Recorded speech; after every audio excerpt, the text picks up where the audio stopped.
Ladies and gentlemen, welcome to a happier show or more positive show, a show of the people, a show of the good people, a show of the Americans. It's What's Good America. I am the big homie Tiberius Jackson, a.k.a. Kobe Thatcher, a.k.a. C. Turner from Westside Duval County. Stand up. I'm practicing my aliases right now because there's some shit coming up in like a couple of weeks where I won't be able to use my government name. So I'm trying out Tiberius Jackson right now. So I like the way it kind of rolls up. Like I could be a Tiberius. All right. You look like a Tiberius. I feel like a Tiberius. Like, oh, your name? Yeah, I'm Tiberius. Like, all right, big homie, I see you.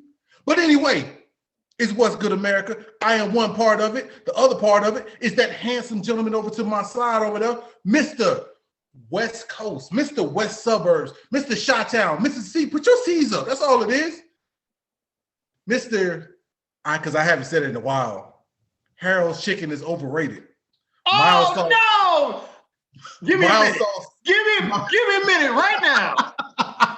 You didn't mess the whole show up. Mild sauce is terrible. I just want to put that over, America. We going right to give me a minute. How dare you? Mild sauce dare you is terrible. Anyway, you have no desire to come back to Chicago. So. Bang bang. Mr. Saturday Night himself, James Big Game Walton III. What's going on, baby? Hey, I mean, I didn't know he was gonna come. I mean, that weren't like pew Kevin Hart bullets. That was a straight sawed off 12 gauge. Nah, baby, this Mark Wahlberg sniper action right now. Man, he came in here for real. But I'm glad to be here, man. And Chris. This is the best part about this show, man. You see something and you're like, you know what? I want to talk about that. And, obviously we've had quite the football emphasis. Like we're kind of getting back into the fact that, the game that, has provided us this platform is kind of getting back towards normal thing. Like I was at the gym. Yeah, that's a shocker. I actually was working out. But I saw like Luke Wilson. I keep calling him Luke Wilson. Zach Wilson was over there doing drills with the Jets, and I'm like, yeah, he's in Jets colors. Like that's not the people. Like, okay, so the rookie camps are finishing up. Like they're getting ready to go into their first voluntary workouts and all that. Like it's wild. But I saw this documentary, and as soon as I saw it, I had to talk to Chris about it. And I said, we got to talk about the greatest NBA class of all time. And there are really three that stand out. I mean, it's for obvious reasons. There's certain players that we know that have transcended this game beyond our wildest imagination. Really within our childhoods, Chris and myself. Chris was born in 84, I was born in 83. So the fact that these drafts kind of happened within those years, but when it comes to what the NBA has become now, you talk of three drafts: 1984, 1996, and 2003. Those drafts have basically carried the NBA since 1984. Yeah, one player to another. Yeah, superstar player.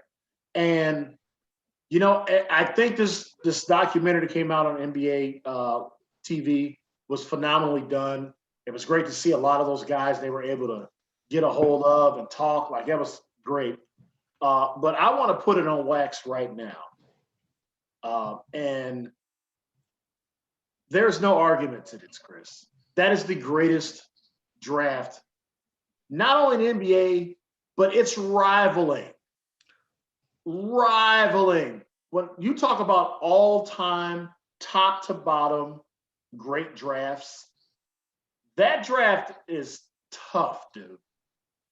Like when I tell you, okay, and this is why I wanted to incorporate a lot of things. Okay? Are you saying all? Are you bringing in all sports? Because so we can't do hockey, and like what draft besides Wayne Gretzky really matters. Yeah. So what draft was Gretzky in? Okay, that's the greatest draft in history. No disrespect to hockey or anything like that, but we can't really do hockey.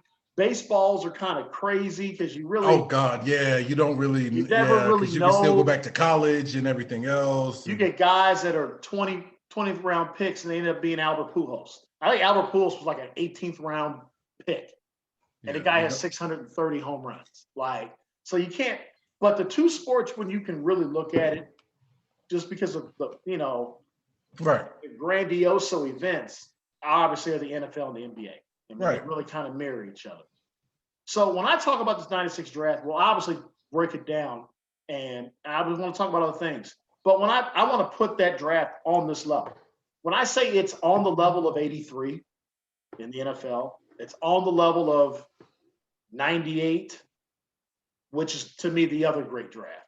I mean, 83 without it, when you're talking Elway, Marino, yep. Kelly, and then some other guy like Jim Covert, that was in there for the Bears. He was all pro. Like, they had a bunch of all pro. It was some sneaky good guys back We there. got all pros in that draft besides the Hall of Famers.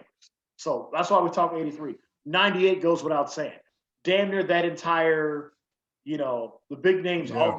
So you're talking Peyton, you're talking Chuck, and you're talking Randy.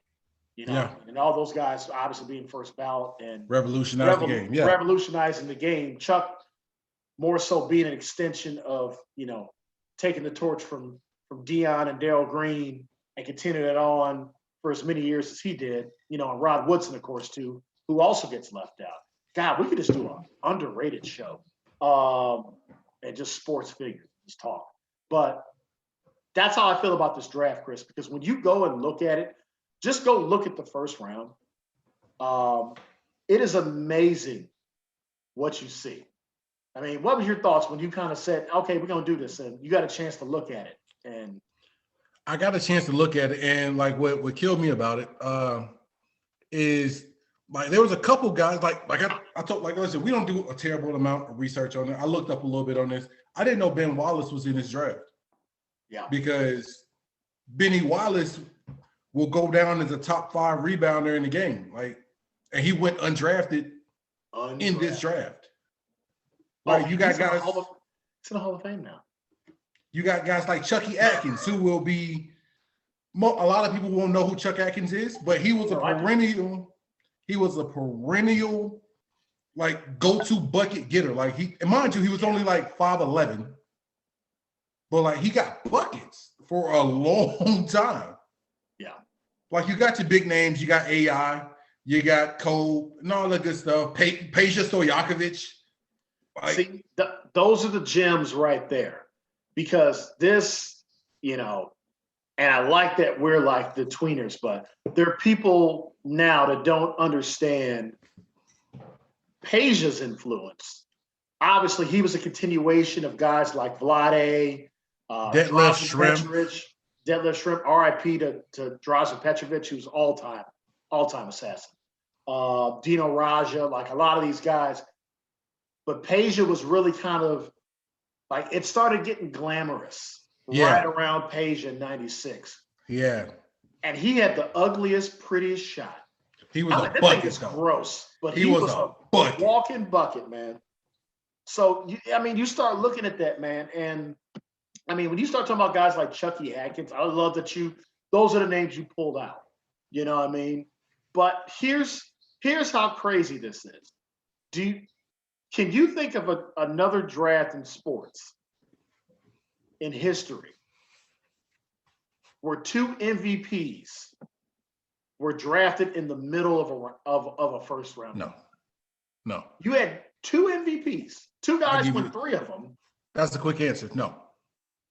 That you can think of, because I could say the only guy. Well, I'm glad I brought that draft up. The only draft where that might have was Jim Kelly. Did Jim Kelly win MVP? I don't know if Jim Kelly ever won MVP. I don't know if he ever actually won MVP, because you got to think about it. The class it was tough to win MVP during his quarterback years. Plus, you got Joe in there. LT won in '86 for crying out loud. Like, it was. That's the thing. Like, Tom Brady's the greatest football player. It's like, no, he's the greatest. I don't understand people that try to even discuss things when you don't understand. Like, Lawrence Taylor won an MVP at defensive end linebacker. Yeah. So if you don't talk to me about Walter and Lawrence when you talk about the greatest football players to ever live, that's miss me. Tom Brady, greatest winner in sports. I love Tom Brady. Big fan. Oh, I won't debate you on that. I won't debate you on that at all. I try to tell people there's a difference, like when it comes to things like this. So when you got guys like that, like Marino won an MVP, and I think he was like the 20-something pick. He was late in that So round. you don't see that happen. So when you have Steve Nash and Kobe Bryant went 13th, and Steve Nash, I think, went 15th. Yep, right. Closely after, yeah. I mean, guys, the first 6 picks of this draft, and I tried to do that too. This is where when I was talking about this, and I'm just gonna make a lot of statements so we can just go back and forth and talk for these. That works for me. All right. See, people get caught up in the allure of the 2003 draft because of Bron. the four of the first guys that got drafted. Right. And rightfully so, because all 4 of them guys are going to the Hall of Fame, first ballot. Yeah.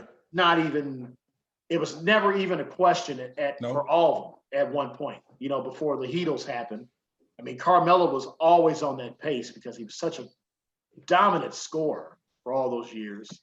Chris Bosh, if he'd have never went to Miami, would have still been averaging 25 and 10 and would have got there. Yeah. We knew what D Wade already was. He was already a finals MVP and a league leading scorer before he got to LeBron. Right. And we know who LeBron James is. LeBron James is basically Mount Rushmore at this point. It's coming to the point where you don't have to say he's the GOAT, but that guy, he's got to be in your top 5, damn near top 4, because he's a special dude. But once you get past, and I'm going to throw him in there, and why it looks so great, you got to throw Chris Kaman in there. He had a really good career, and he played a long time. So their first 6 picks, and you got Darko in there, Darko Milicic, who I feel like if Darko would have went to a different team, I feel like Darko actually might have been a decent player. I mean, Darko gets drafted by the Pistons. Number 2, the Pistons go win the title the next year. Yep. When is he supposed to play when you got the defensive player of the year, Antonio McDyess, bucket getter, and one of the greatest trash talk lines ever created that we've all used? The all-time GOAT, Rasheed Wallace. Where was Darko going to get on the floor? Listen, let me put this out there before we get lost in some other stuff. And then there's one shout out I want to make too. Rasheed Wallace. 2 things about Rasheed Wallace. One, he had some of the coldest shoes, signature shoes, known to man. And what he played in? What he played in, Chris? He played in Air Fort. Forces. He played in Fort. Like, he had some signature forces that he hooped in. Love Rob. Period. Like, he got you can't name a guard, a center, a wing out there right now that can put a pair of forces out there and go get you 20 and 15. Hey, you can't. Listen, Chris, as somebody that I used to play in them shoes in college, like I started to realize, man, I actually did have some strong ass ankles. I had the high tops. I used to strap them things up. I go out there and be dunking on people in college in forces, dude. Wearing Air Forces in a basketball game is equivalent to wearing ankle weights. Yeah. Like, it's not a cool thing to do. And Rasheed Wallace did it for years and got buckets. Walking bucket. But I'm gonna say it's that, and then Rasheed Wallace was so good that he wasn't a stretch 4 or a stretch 5. He just got buckets. No, he wasn't. He wasn't that term. You just knew you had to guard him. Yeah, I mean, Dirk is technically the true stretch 4. It started with Sean Marion kind of being that, could guard the post but so athletic. You started to see it change with Sean Marion. But Rasheed was it. Like, he gets lost in time. There was no name or no title for him at that time. It was just like, listen, whenever Rasheed get that ball around the 3-point line, make sure you're up on it because he will fire that bitch up. And then he would post you up 16 feet out. He gonna bang with you. That's the thing. He gonna bang with you. Shout out Rasheed Wallace, man. So I think that's what happens when we have these conversations. When people talk about the '03 draft, rightfully so. I mean, you can argue that there may not be a greater top five in any sports draft. I could give you that when you talk about LeBron, Bosh, Wade, and Melo. Like, and I'll give you Chris Kaman because he was an all-star and he was a good player and he played for a long time. So I'd give you top six. When you look at these three drafts and the three top sixes, 2003, I think, wins it. Yeah. That's with 84 having Michael Jordan, Hakeem Olajuwon, and Charles Barkley in the top six. And that's with the 96 draft having AI, Steph Marbury, Ray Allen. Starberry, baby. Starberry. Sharif Abdul-Rahim and Antoine Walker. And I would still give it to them on the sheer magnitude that those guys won so many rings. Like LeBron's got 4. Dwayne's got 3. Chris Bosh has 2. Darko Milicic has 1. Quiet as kept. Darko's a champion. So they've got 10 rings in between them. When you look at the top 6 in the 96 draft, Ray Allen has 2. Antoine Walker has 1. That's it. And then 84 draft. Hakeem's got 2. Mike's got 6. That's it. But I mean, the 84's top 6 is nothing to slouch at.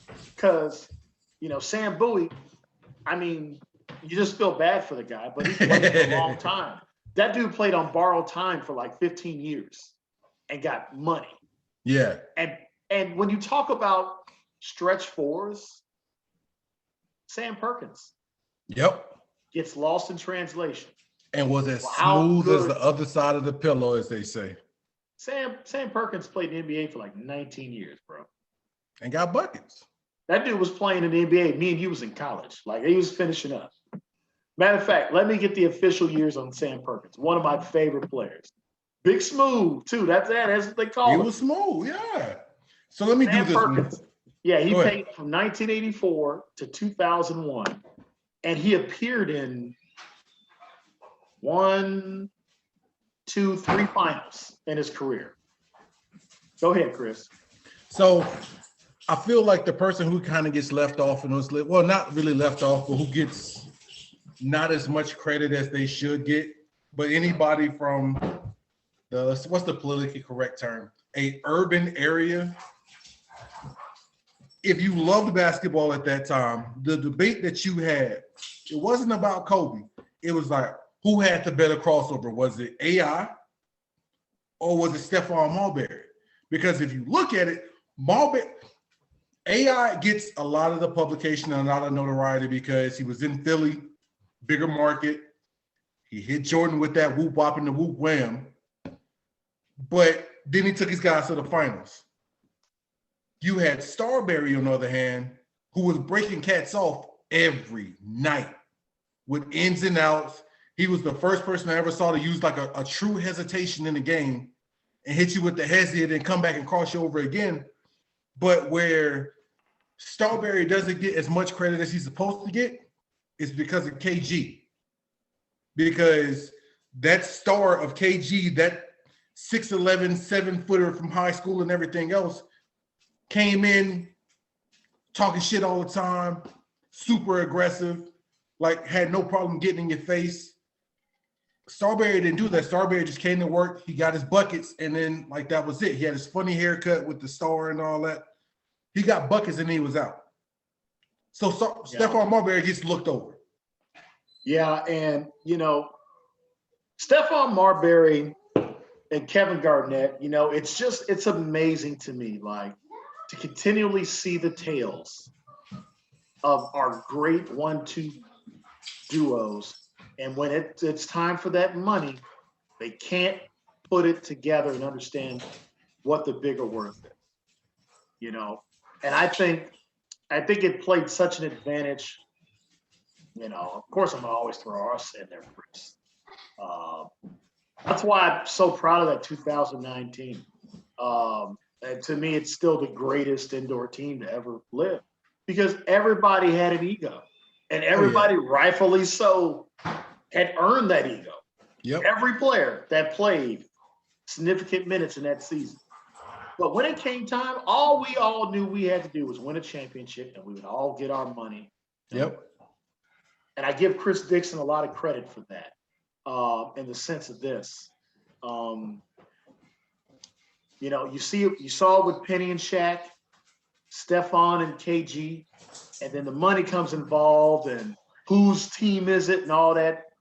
Like, there was nothing better than playing with Chris, because I didn't have to worry about all that. Now, like for me, the bravado naturally, Chris, for me, right when I played was, well, you didn't know me, but as you got to know me and here, you're like, okay, this dude's a little bit different. Like, I don't understand how he catches all these touchdowns, but he's actually a nice guy. It took me a while. It took me a while, but yes. But by about week 9 and 10, and I got like 29 through 10 games. No. Give me more credit than that. It might have been like week 6 or 7. Give me more credit than that. I'm not gonna sit here and lie and say I liked you the first 2 months, but like week 6 or 7, like it was like, all right, this dude's okay.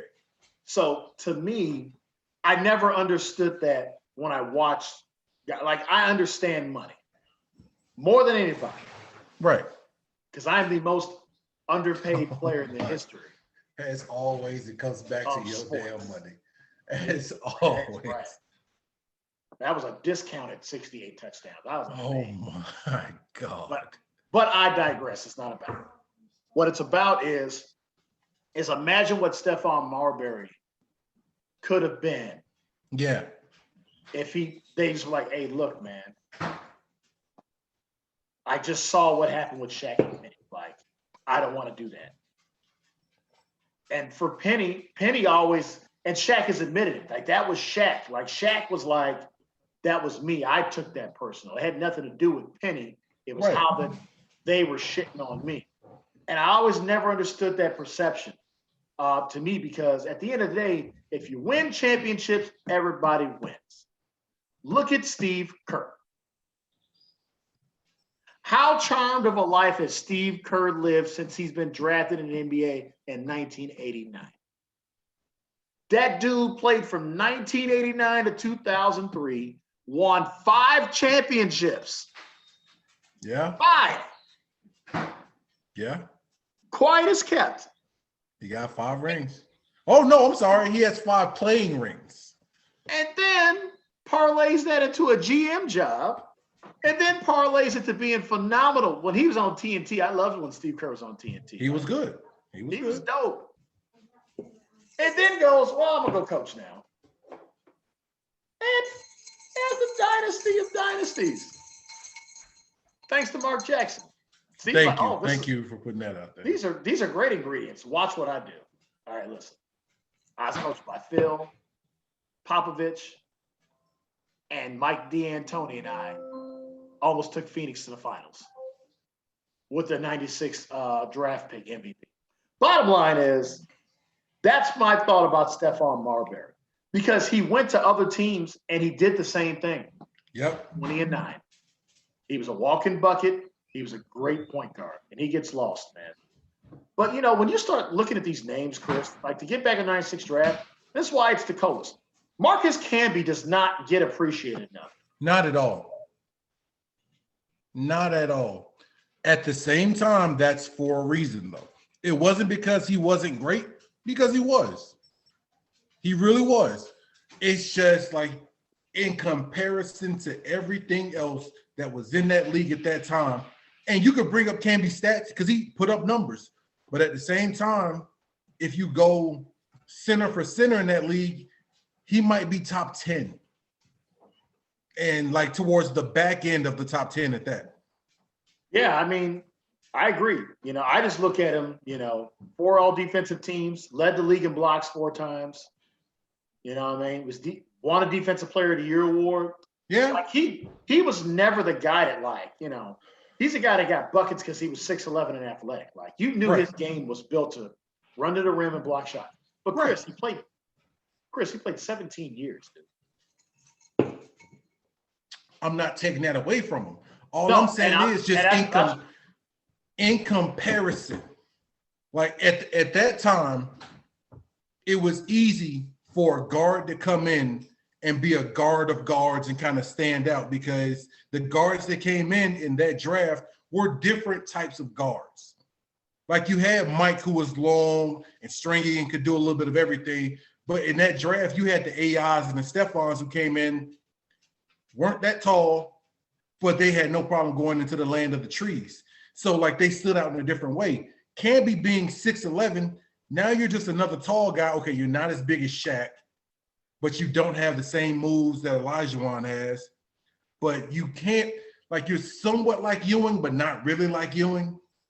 So like it was just in comparison to everything else that was in the league at that time, it's just like, okay, you're good and we'll give you a max contract, but you're not these guys. No, and I agree. I agree with everything you said. I think my point with Marcus Camby, and where, obviously we're in such an era now where just people can just look at it and go, well, you're not this. Exactly. It's like, no, that dude was that deal. Like that Nuggets team, he's a part of the Nuggets team. Mm-hmm. That Carmelo had that tried to make the run. Only problem is, what I'm saying? Like, who'd you run into? Against Kobe. They were running against the Spurs. Like there were some teams in the West. Like, and that was the thing. Okay, you got tough. Marcus Camby. You ran into David Robinson, who was a more fit, polished version of you. That was old David. You know who he really ran into? You talking Timmy about D. the other guy, Tim Duncan, man. Timmy D. That dude, like I said, underrated, underappreciated, great. He's literally he might be he's literally a bucket. Like he is a bucket, regardless. 20 feet in at an angle, you're not stopping that. No. So when you look at this top six, Marcus Camby being a defensive player of the year, Allen Iverson being who he was, Sharif Abdul-Rahim gets lost in time, but that guy played in multiple All-Star games. Let me give you Sharif Abdul-Rahim's numbers. You know what I'm saying? Now, you go through the numbers, but watch this. I want to see you defend number 10 because I will argue with you all day long with number 10. No, I got you. It's just like to put people on notice that my attention is like basketball. Sharif Abdul-Rahim's rookie season, he averaged 19.7 rebounds in Vancouver. The year after that, he averaged 22.7 rebounds. The next year after that, 23.7 and a half rebounds. The next year after that, 20 points, 10 rebounds, double-double. Next year after that in Vancouver, 20 and a half, 9. Next year, he gets traded to Atlanta, 21 and 9. Next year in Atlanta, 20 and 8.5. Next year in Atlanta, 20 and 9. And then the injuries got him. Yeah. So that was 8 years. 1, 2, 3, 4, 5, 6, 7, 8 years. Sharif Abdul-Rahim was a walking double-double. Yeah. See what I'm saying? Like, that's what I'm talking about with this draft. So you have AI who's spoken for. Right. That's your number one. Right. You got Marcus Camby, who you start at center, and you got a guy that can make a bucket and will defend like crazy. And will chase you down. Yeah. Now here comes your power forward is Sharif Abdul-Rahim. Walking bucket, can rebound, defend a little more, and that's the thing. He's more like a small forward at that. Now here's where we get into it. Now we've already talked about Stephon Marbury, right? Right. We've given him his roses to serve. Right. Tell the people about Ray Allen when you first used to watch him play. So the original Ray Allen? The real Ray Allen, not the vision that everybody has in TikTok, no, Instagram, no, and whatever else whatever you talking about that we're not on. You talking about Milwaukee Bucks, Jesus Shuttlesworth Ray Allen? Yeah, Milwaukee Bucks, Seattle Supersonics Ray Allen before he went to Boston. So the Ray Allen, things for his career. The Ray Allen that I grew up with was he could shoot. That was clear cut, like he could shoot. But don't get caught up under that rim, though. You get put on a poster real, like I remember seeing a bunch of times, and it ain't no Reggie Miller like barely dunk and hold on to the rim. Ray gonna cross you with the 1-2 step, come into the lane with 2 hands. and then he go hang on the rim and let you know, like, yeah, this is gonna happen all game. Like when Ray Allen was Jesus Shuttlesworth, like that was closer to his game. Like him going to the hoop, bam, bam, come on that baseline, two-handed. It's a wrap. Or hit you with that save, that in and out. All right, let me take this little 18-footer. Catch it off the rim. He didn't get to be like the finesse, let me sit behind this three-point line until like maybe closer to Boston. But them first like 4 years, it lets you get caught up under that rim. Watch you make ESPN top 10. No. Ray Allen put some of your favorite guards on a poster. Some of your favorite power forwards on a poster, two-handed. No, I mean, no. If they only had these mixtape, what you're starting to see, like, I want to shout out Filet. Filet is one of my favorite guys. Filet, Yeah. I'm tagging you in this. Yeah, I'm gonna tag Filet this. Filet, hey, first of all, big fan of your stuff, man. Like, love everything about you, Jay Jones. Listen, you haven't done a Ray Allen mixtape of young Ray Allen. Oh. We need to put Filet in here and go, hey, Filet, at this minute mark, go do a Ray Allen, man, and just shout out What's Good America. I would love to have him come on the show and perform the Filet song. Filet,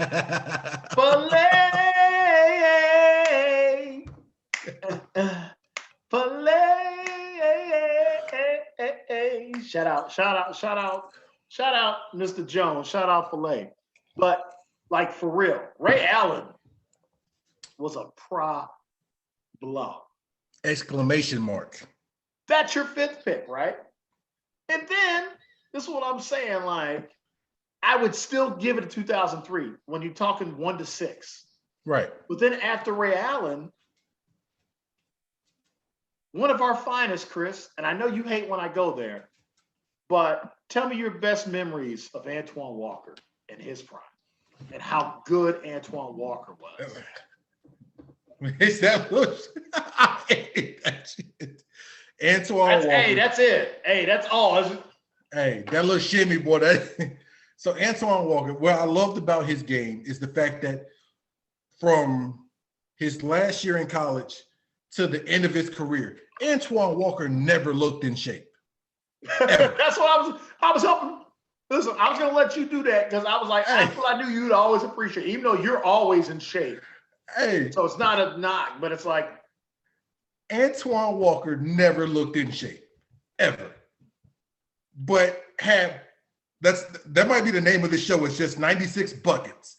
He got points, like inside, outside. He'll bang with you. He had the 1-2 crossover.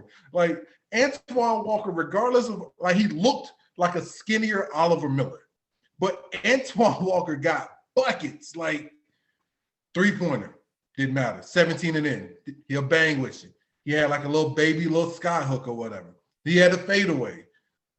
He had the crossover by itself. Like it's Antoine, but despite never looking NBA ready, he had NBA game. Antoine Walker. Not 9 seasons, he averaged 16 points a game. 6 of them, he was averaging 20 points a game. Like him and Paul Pierce, what a fun duo they were. Like you just rooted, like you liked them, man. They were so hood. You know what I'm saying? Like they were like you liked Boston then. Like you're like, you know what, man? Normally I wouldn't root, but them two dudes, you got LA out here, you know what I'm saying? Paul Pierce, Inglewood up to no good. Twan's from the South Side. Like you could just feel like you felt the hood. You felt the hood in Boston. Like it's and Boston loved them, man. Like it just, I mean, Danny did what he had to do. Trader Danny did what he had to do. Yeah. So that's what I'm saying. That's just the top 6 that I named. And I would still take the 03 top 6. I just would because of the magnitude of LeBron James and Dwayne Wade and Carmelo Anthony and Chris Bosh and what they became, But when you look at 96's top 6, let's just go ahead and do it, man. Let's just talk about that 13th pick for a little bit. You know, we love this guy on the show. Oh yeah. I mean, It's cold, man. Like it's Beam was the 13th pick in this draft. Like this shuts down the whole argument. Like, yeah. And on top of that, like as everybody has done, like there's like I love like I don't talk to shit about football like I do with basketball because I got a lot of great minds that I'm around, so I don't do that. But there's one guy when it comes to all the basketball, if he speaks, let me go ahead, Mama Sharon, Mama Walt, all my moms and aunts that might listen to this show, I have to use this curse word because it only makes sense with this guy.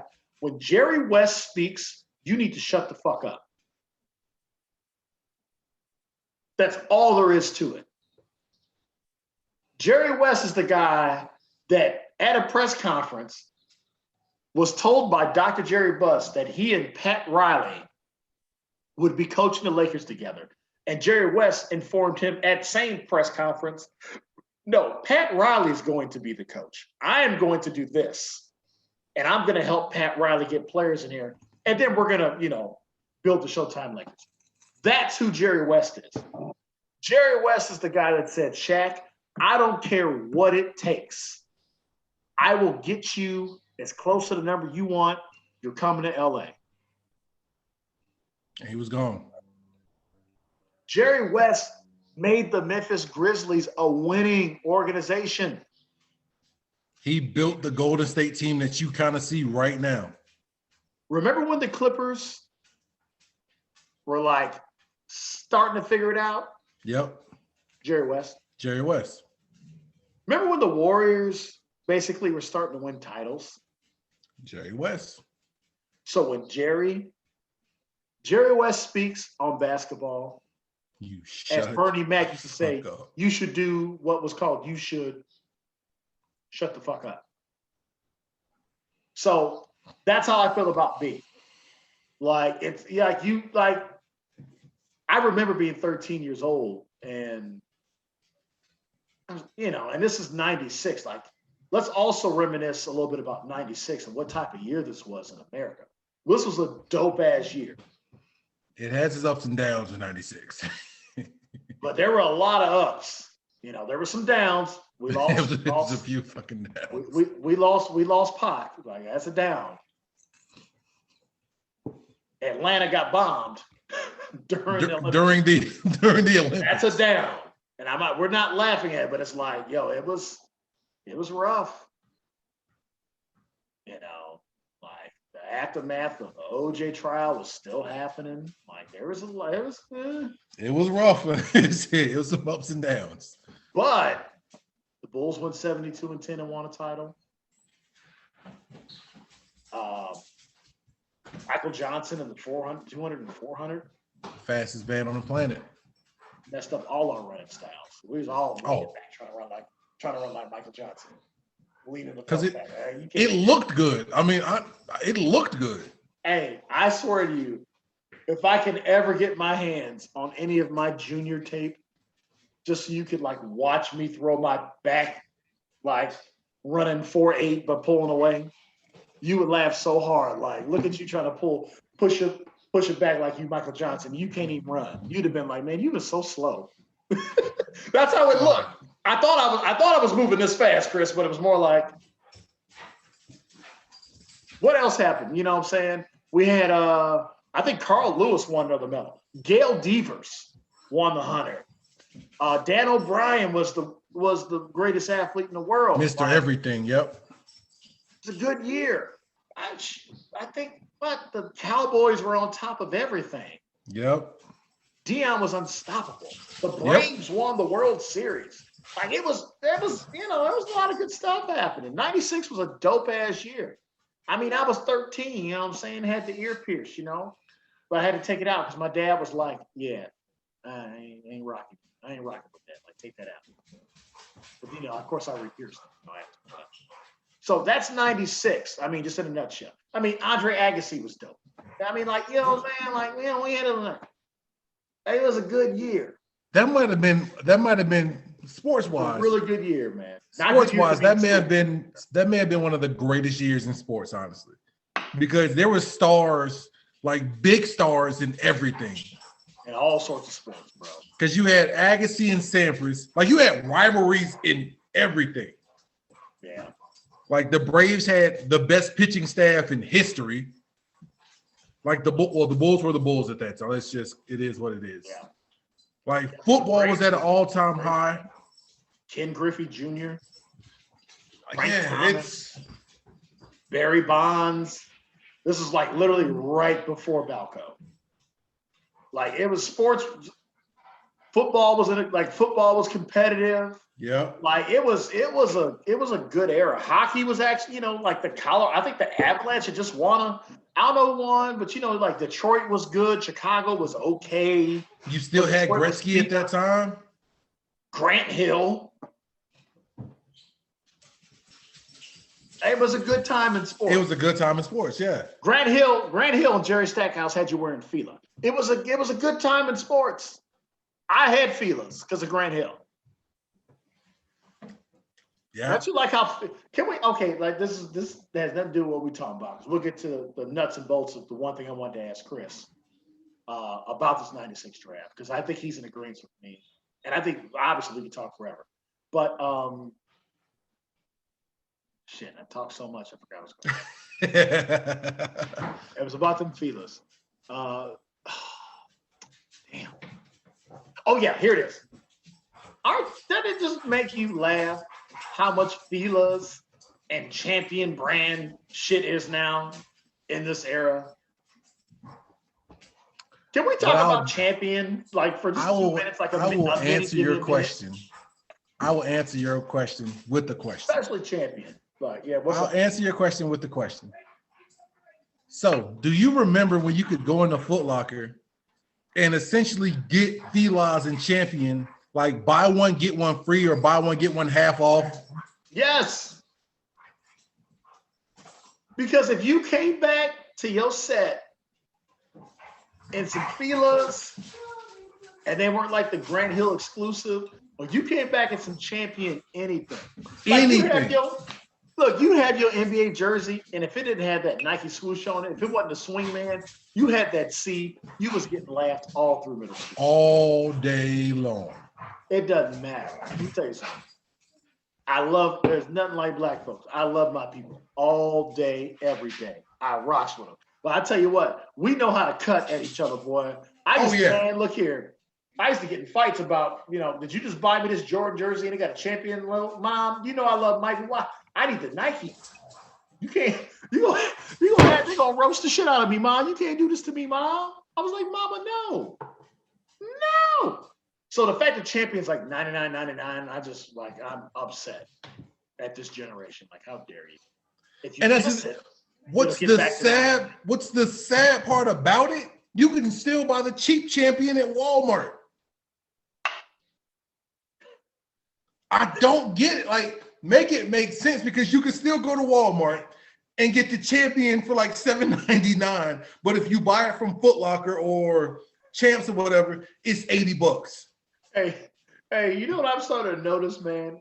The theme of this show might go from What's Good America to Make It Make Sense. It make sense, man. It all started when a guy named John Cena played a Puerto Rican.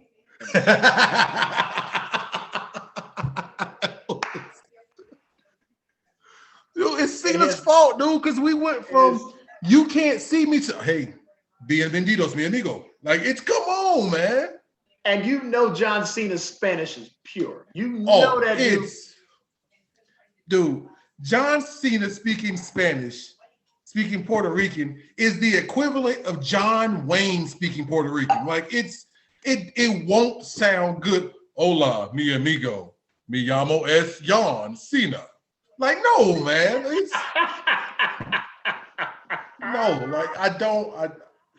It's Cena's fault, bro.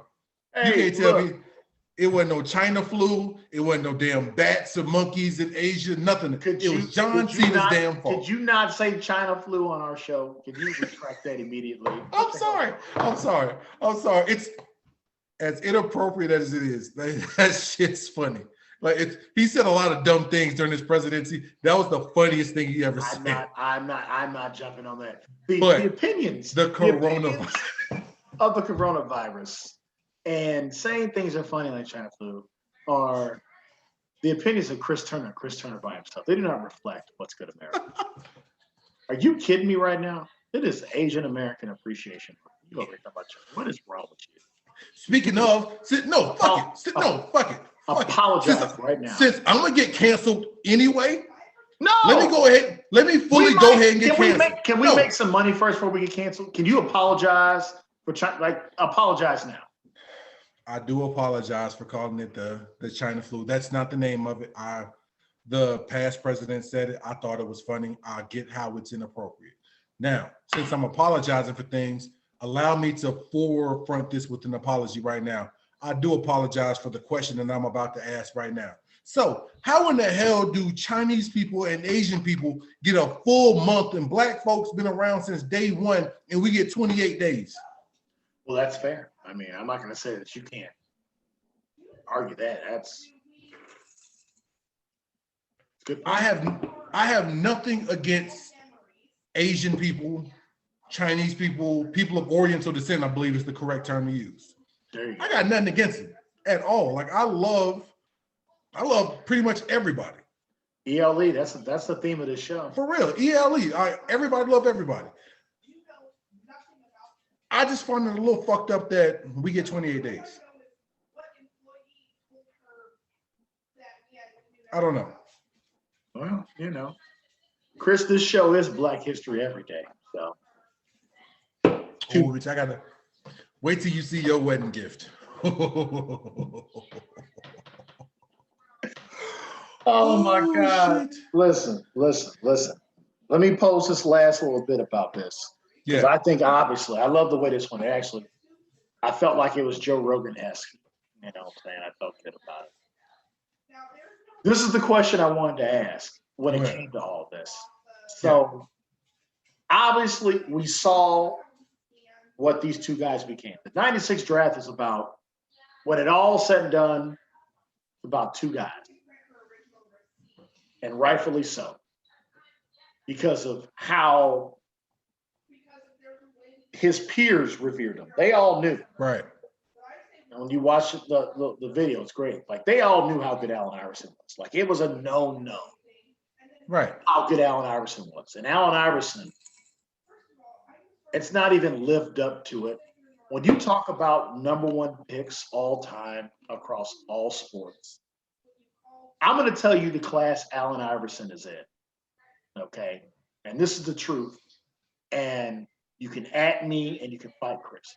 Allen Iverson is in the class of #1 picks when it comes to the history of all of it. We're talking about the Peyton Mannings. We're talking about the John Elways. We're talking about the Hakeem Olajuwons, LeBron Jameses, the Wayne Gretzky's. I'm pretty sure Wayne Gretzky was #1 overall pick. Oh yeah, that's Who else are just some dope ass #1 picks that just dope? Just throw them out there. Because that's him.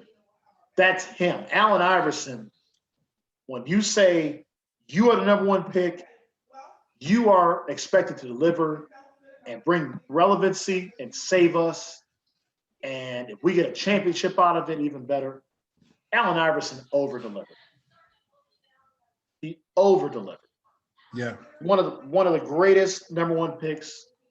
I mean, like Kareem Abdul-Jabbar. He's on that level, in my opinion.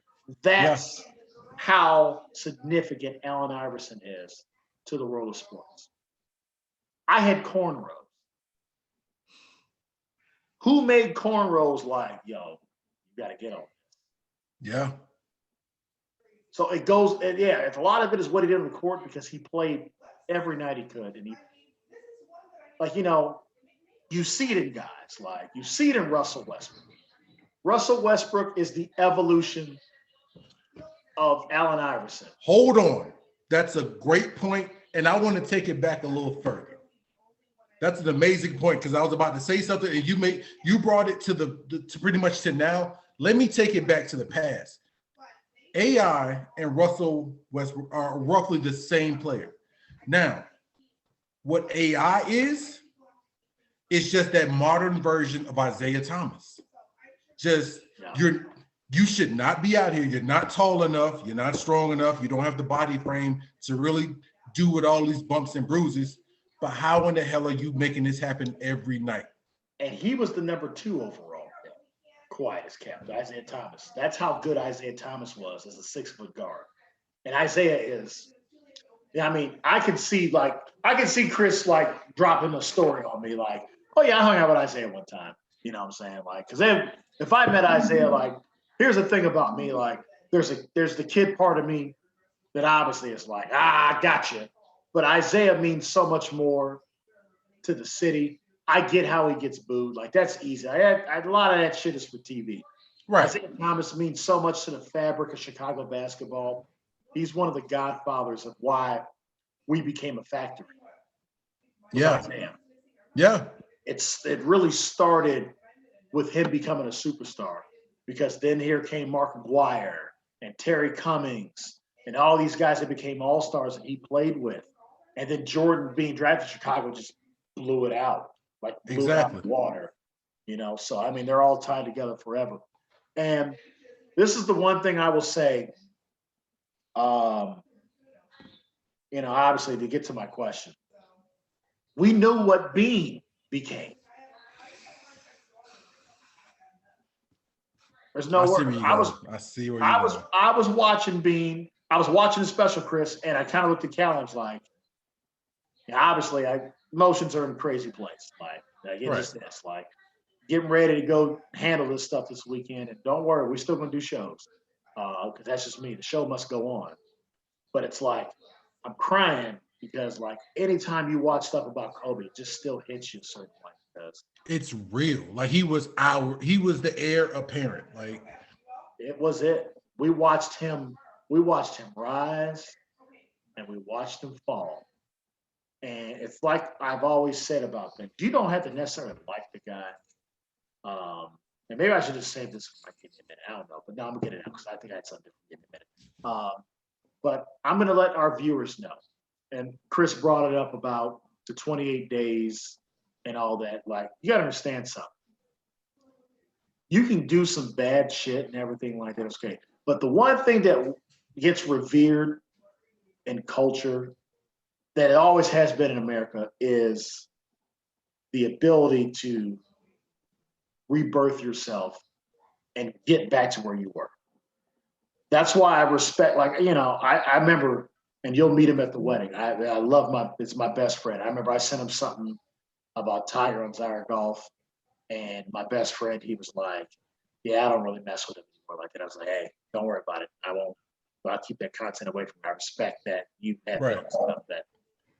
But I remember always saying this, especially when he got attacked by that golf club, rightfully so. And that car accident happened. I said, he'll win again. And when he wins, it'll be a major victory for people of color, like it will. Because to be that high profile and then get back to that stage and win. When he won that Masters, we cried in my house. My mother doesn't think he's a great person at all. But you can't sit here and be captivated by somebody that finally took him all that time, as Dave Chappelle would say, and I'm going to bleep it out. But Dave Chappelle said in his comedy, like, you know, you're going to get your N-word lesson. And that's when Tiger Woods got his. And to be able to understand, like, hey, at the end of the day, you can be as corporate as you want or whatever. You're still a if they can touch Muhammad Ali and Michael Jordan, they can touch anybody. But you can believe when he won that Masters, it was like, yo, like he did it. And you, like me, I just was pouring because I understand what it is, even in my little small ass field, to feel any type of redemption and feel like I was worth it. That's why I love 09. 09 made me feel like I was worth it. Thanks to you guys. Kobe Bryant did the same thing in front of everybody's eyes. He was like, all right, I'm the bad guy. Perfect. Right. Good. I do this role.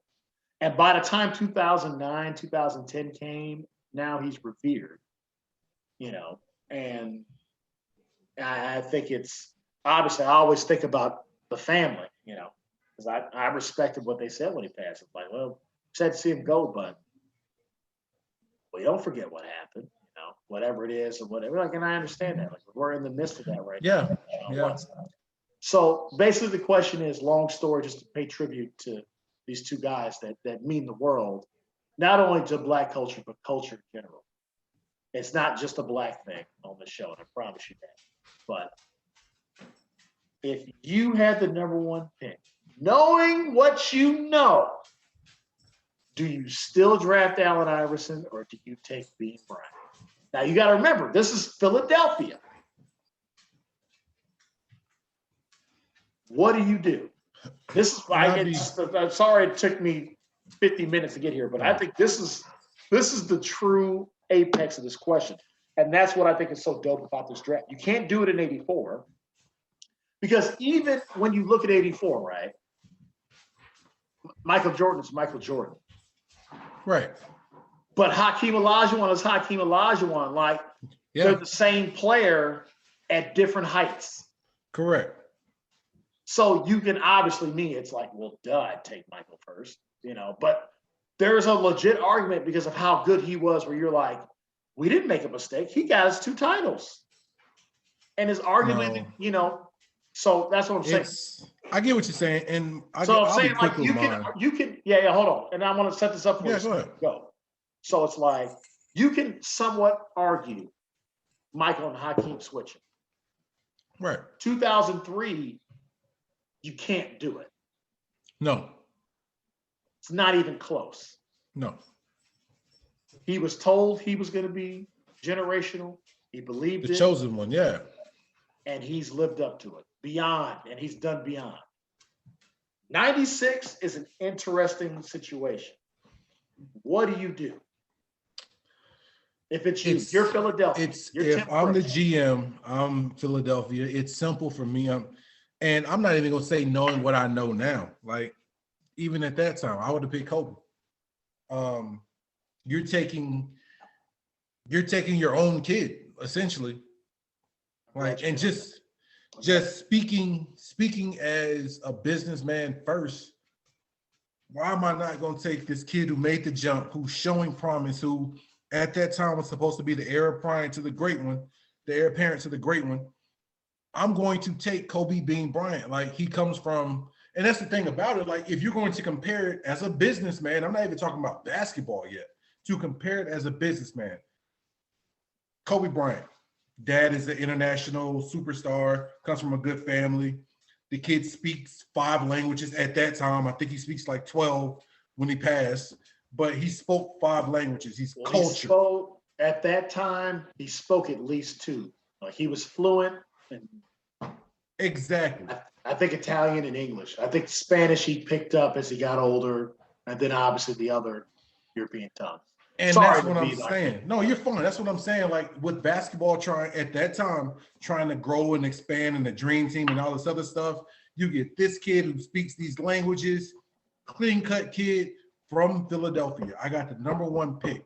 It ties into Tebow going to Jacksonville, but then again, it doesn't, because now you're getting this kid fresh out. It's like if the Jaguars would have got Tebow fresh out. If you're just doing it from a pure business standpoint, it's a no-brainer. If you're doing it for a basketball and football, because I'll bring Tebow back into it, if you would drafted Tebow as a Jaguar day 1 when he comes out of college, no-brainer. I get it. It makes sense football-wise. It makes sense business-wise. Kobe, this makes sense because you got Kobe. How tall was Kobe? 6'6", 6'5"? He was a legit 6. I think he was taller than Mike. I think Kobe was like 6'7". So you got him, a legit guard size, body frame. Granted, he's from high school or whatever.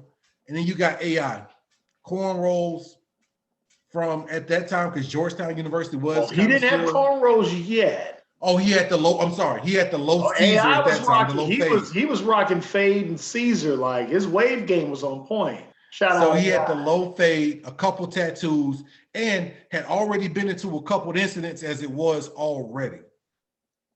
So it was like that background that played a role into it already. I'm taking the kid. Like, I'm taking this kid who just off the background alone. I'm taking Kobe. See, I love that you brought hometown kid. That's where it's like you make that splash, and it's like, well, we drafted a kid from Philly to play for Philly. Exactly. I honestly do believe, because of who he was and what he stood for, Kobe was going to win regardless. Wherever. However, I think they got it right. Allen Iverson, and the fact that he was drafted in Philly. Like, Philly's a different speed from what we're both from. Yeah. Okay. Like, it's you know what it is? It's like, to me, it's like a lot of the cities, the big cities in Florida. Jacksonville, Miami, Orlando, So when I say Miami, that let out all my 305, 786, 561. I'm including all y'all, Fort Lauderdale, Right. all the suburbs. I want to let that know, because I know we got a big Florida. Yeah. Well, I'm including all that. Like, I'm just trying to hit the big cities. That's what Philly reminds me of, but just up north. Like, Philly is its own thing. Like, it's not like we ain't trying to be New York. We Philly. Like, Yeah. gutter Philly is a totally different thing from anything in this world. I have said for years, and I'll say it on the show, I said, I'll never go to Philadelphia with Mike Bazemore, because I want to respect Philadelphia and make sure I ain't learned something wrong. That's how much respect I have for Philly. Like, Philly's one of those cities, man. Like, it's earned that right. It's a tough city. They work hard. They believe in themselves. You can't tell them that Philly ain't got the coolest rappers, coolest hoopers, coolest football players, coolest anything. And that's what I love about them. They definitely got the coolest cheesesteaks. We know that's a fact. I can't wait to get me a Geno's or wherever Base has got the coolest. Yeah. Take me to all the cheese. It'll be a weekend of cheesesteaks with Bays. That might be our whole podcast. It's a different cheesesteaks. But I think they got it right, Chris. His impact on the world. Don't get me wrong. Like, Beans obviously is humongous. Allen Iverson changed the world. And for me, I think it's amazing to see him. He's getting a lot of roses now. You know what I mean? Because he didn't know any other way. And I think a lot of it for me is it's a little bit of a Homer thing, because he grew up where my family grew up. Newport News is basically, I'm heading that way tomorrow. So for him to come from those parts, because my grandparents, they lived in the nice parts of Chesapeake. So, like, beautiful over. I can't wait to be back. Like, Alan's from the gutter. And he grew up in some shit. Yep. And that type of grit, I give Pat Croce all the credit. I give him more credit. Where he's like 2001 when AI won the MVP, Pat Croce is like, I'm good. He never heard Pat Croce's name again. His last year being the president of operations was the year AI won the MVP. He's like, did all I had to do. I'm out. They went to the finals. This is all we can do. So I love that. But at the same time, the other part of me is, yeah, I'd take Kobe. It's Kobe. Kobe was the best player in the draft. Period. Yeah. So that's not the point I'm making. Like, the point I'm making is, I think they got it right based on who Allen Iverson was. And basically the way Philadelphia loves him. Yeah. It's safe to say, at the time, obviously, like any city, this is the way Chicago is. Kobe Bryant's relationship with Philadelphia is the same relationship Isaiah Thomas had in his career with Chicago. That's why Isaiah used to love to come in there and bust us up, because he was like, oh, so this is, they were both killmongers. Is this your king? That's who they were. They were like, okay, all right. So you got your T'Challa. I'm about to come in here and killmonger this shit up. Yeah. And Isaiah he wrecked that up for a good 4 years. Just wrecked it up. You know, it's just two of those years were real, like 89 and 90 were just painful. And I mean, I Yeah. was 6 and 7 years old. Like 7 years old was the first time I really remember going like, man, I don't like the Pistons at all. These guys rubbed me the wrong way. I don't like Detroit. Like, what are they doing to my Michael? What's happening? Michael! Ah! 7 years old and Michael's, not winning. And you're like, dude, what is At all. happening? And that was Kobe. Because when Kobe went in, hey, listen, when they played Philly and shot, AI's got so many iconic moments. But when he stepped over T. Lou, That was the biggest sign of disrespect in basketball. Kobe said, we're going to beat them. Kobe's like, we beat them in their build. I know Kobe. I know his mentality. Oh, you're going to win game one and step, because they won 4 straight. Yeah. Which means they won in Philly. Kobe's like, no, I want to win in this building. So let's win this. Let's win the next 3. And we're going to win number 2 in their building so I can celebrate at my house. That was the most disrespectful move up to this day. So you can add us, but I'm sorry. 1996, we just got to the point where we were everywhere, but 1996. Yeah. I don't think you can ever 5 Hall of Famers. I think probably at least 60 plus All-Star appearances. At least 15 to 20 all defensive teams, multiple defensive player of the years. You're never going to top it. No. You're never going to top it. Greatest draft ever, and should be held in the Mount Rushmore of sports drafts, all sports. Well, ladies and gentlemen, you know how we feel about the 96 trip. Please comment, subscribe, share, and all that good stuff. But now it comes down to the All-American segment, the Grammy Award-winning, Oscar Award-winning, Tony Award-winning segment of Give Me a Minute. Now, normally, I asked Walt if he wants to go first or second, but I'm going to let Walt go first because this time I got something from the chest to speak about. So I'm gonna let Walt. Man, I wasn't ready for that. Like I was ready to go ahead and pick second and listen. So let me go ahead and take a sip and kind of get my thoughts together here. So America, this is I normally prepare these based on what Chris is gonna say and something flies in my head, but here we go. America.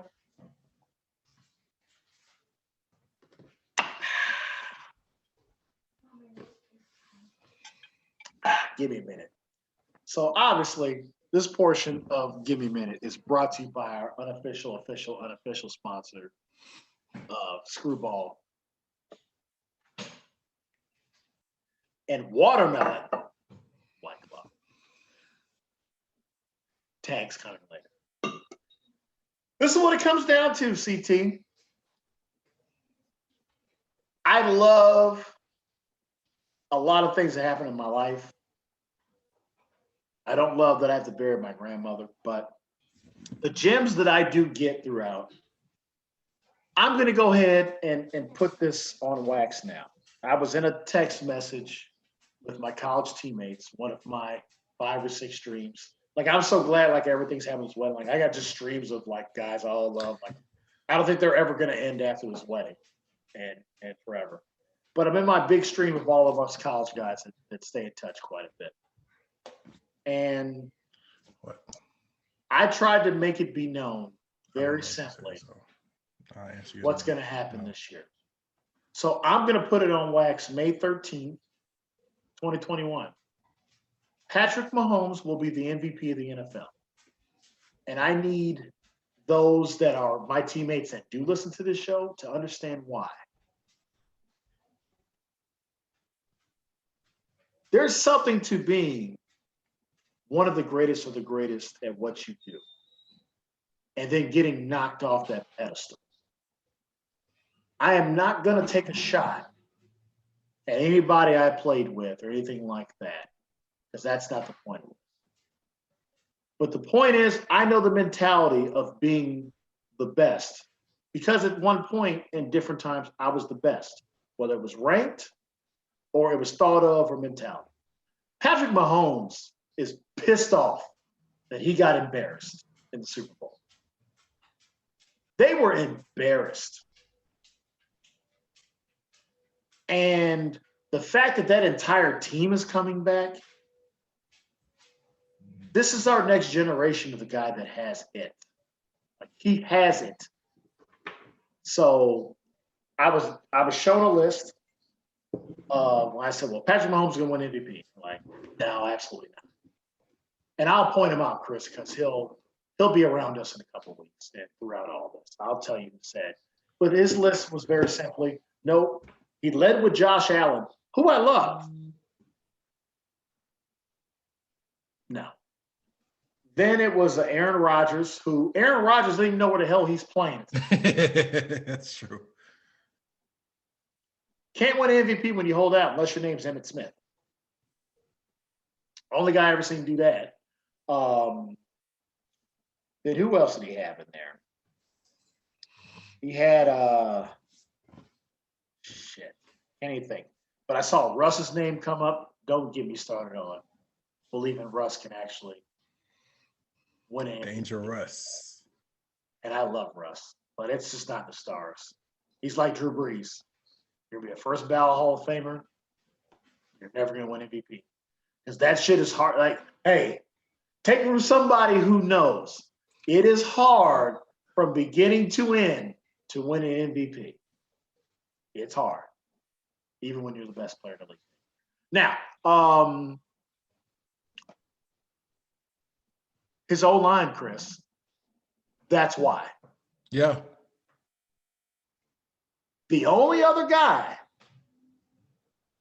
that can win the MVP from him is Tom Brady. It's the only other guy. There's nobody else. Or if like Christian McCaffrey goes for like 2,000 yards, somehow Sam Darnold becomes the guy he's supposed to be. Like, I can name you the other guys. And the other guy, I want to give my boy Tommy Long credit, that has a chance that can take it from him because the team is poised. Like, he's got seam coverage. Kyler Murray is the only other guy. But it's Patrick Mahomes is to lose. Because at the end of the day, you still can't. Who are you going to double? You can't double both of them. Mecole Hardman is a good football player. Sammy Watkins is gone. Mecole Hardman's rate has just gone up. He'll have no less than 60 catches this year because there's no Sammy Watkins to take that away. Mm-mm. And that guy's 4'3" with hands. So if you don't think Patrick Mahomes is not going to take a shot at Tom Brady, at Peyton Manning's touchdown record this year, the guy threw 50. His first year starting in the league. And his O-line is the best it's ever been. Hey, it's like that scene in Necessary Roughness. Remember, you seen Necessary Roughness, right? With Scott Bakula, Yes. Paul Blake. Yes. Remember, he basically got sacked the entire movie. Yeah. For the last play. And Manu the Slender goes, "They'll never touch you, Mr. Blake."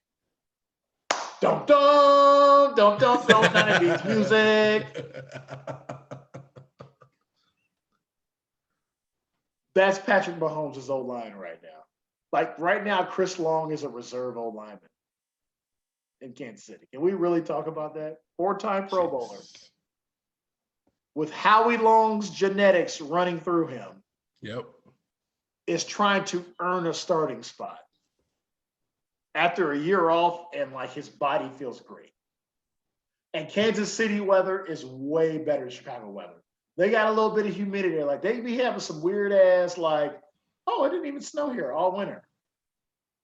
I remember because I used to go visit my boy Jason Douglas over there. I was like, dude, we're like 7 hours apart. You know, and of course, I was taking Amtrak. Shout out Amtrak. Amtrak, if you want to sponsor the show, I'm all for it. I will ride the rails all over. I'll podcast all on Amtrak. I'm tagging Amtrak in this one. Amtrak gets a tag, Chris. What you doing? Oh, I'm podcasting on the Amtrak. Listen, Patrick Mahomes will be the MVP. So let it be known that I declared it May 13th. But I will put an asterisk in there, Chris. Barring injury. Gotcha. Makes sense. That makes sense. In America, that's been my long ass minute.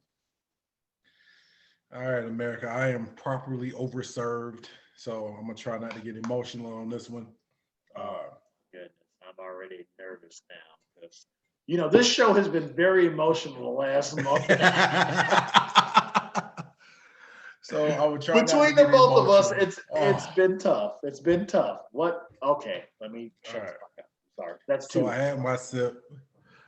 America, give me a minute. I want to send a big shout out to my homie Trevino Vassar, aka Big Jig, Memphis, Tennessee, M-Town Stand Up. This 96 draft kind of ties into all that.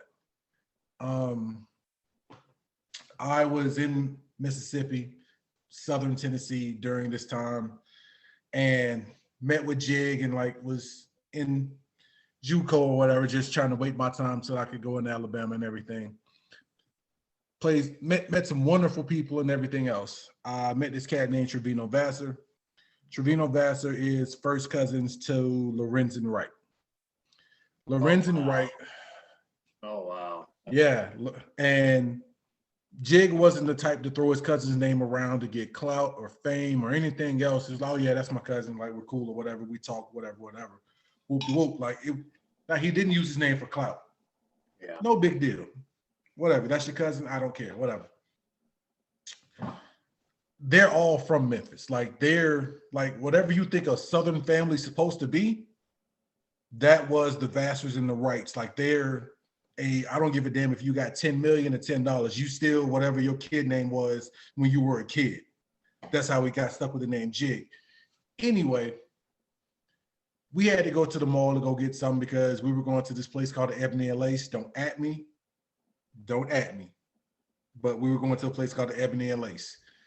So wanted to go get some malls to get fresh. Went to the mall to get some clothes to get fresh.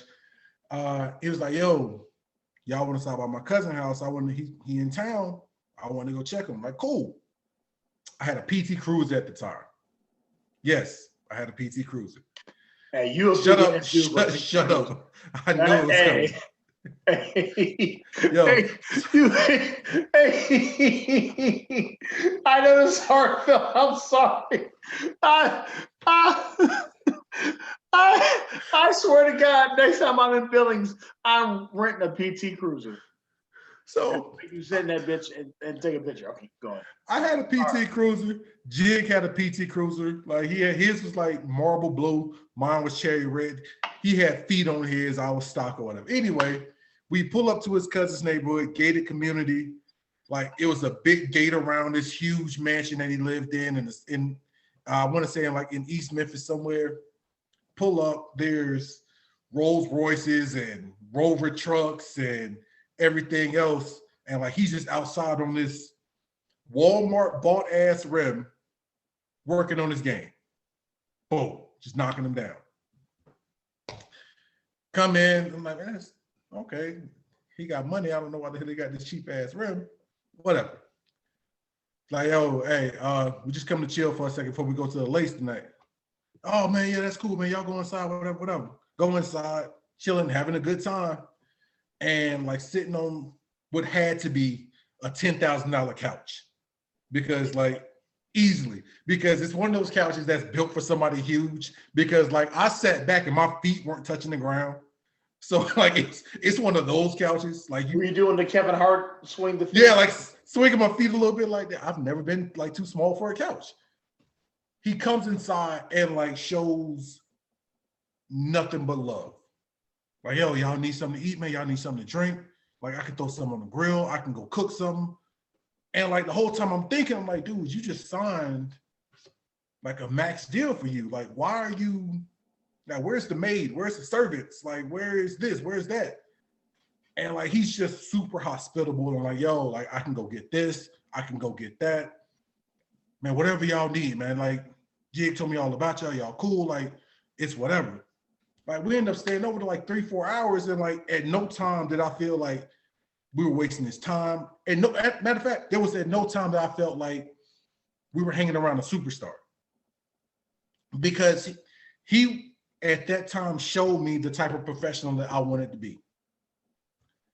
Because he was himself. Like, it was, if we would have asked for an autograph, we would have got it, pictures and all that.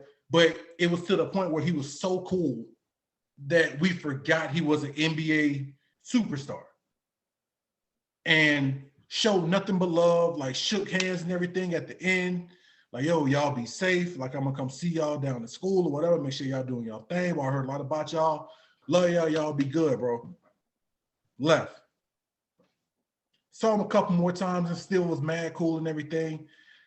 Fast forward a couple years ago when he was killed by his ex-wife, ex-girlfriend, or whoever it is, and like this, the shit hurt me because, like, mind you, I met the man less than 4 or 5 times. But like the 4 or 5 times I met him was such an impact that it was ridiculous that he showed me what a superstar, what a professional was supposed to be. Yeah. So my Give Me a Minute is this show, everything is dedicated to Lorenzen Wright. Like, the dude showed me what a superstar was supposed to be. Jig, I appreciate you, fam. And I'm sorry for your loss, but that's been my Give Me a Minute. So like, I'll tip my cap, raise my glass and everything to you, Lorenzen, man. I appreciate it. Shout out to the number 7 overall pick. Lorenzen Wright. The greatest draft in NBA history. And that was, I mean, beyond tragic what happened to him. Yeah. And, you know, at least for his family, you know, they got justice. Yeah, finally. She stepped up and said, I did it. But, you know, at least she's got to serve that time and deal with the same thing. So shout out Lorenzen Wright, who basically bottoms out that top 7. So when you add that in there, and when you got Chris Turner over here trying to get people to cry because he knows. Well, all that being said, fam, this has been. Wish you would have went first with that. Then I would have. I just, dude, you. All right. I wish you went first, but no, that's a great way to show.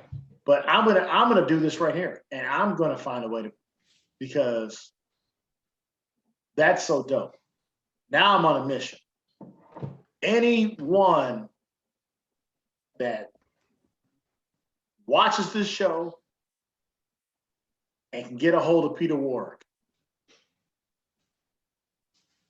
that's what that makes me think of. Please find up, because that's the experience I had with Peter Warrick, and I'm just glad he's still alive. You know what I mean? Like, you don't get too many opportunities to, unless that's your boy. Like, how many times you get to hang with a lottery dude and they the coolest dude ever? Yeah. So shout out Lorenzen Wright for just being exactly who he was. Lorenzen Wright. All right, man. Do your outro, man. We've been out here way too long.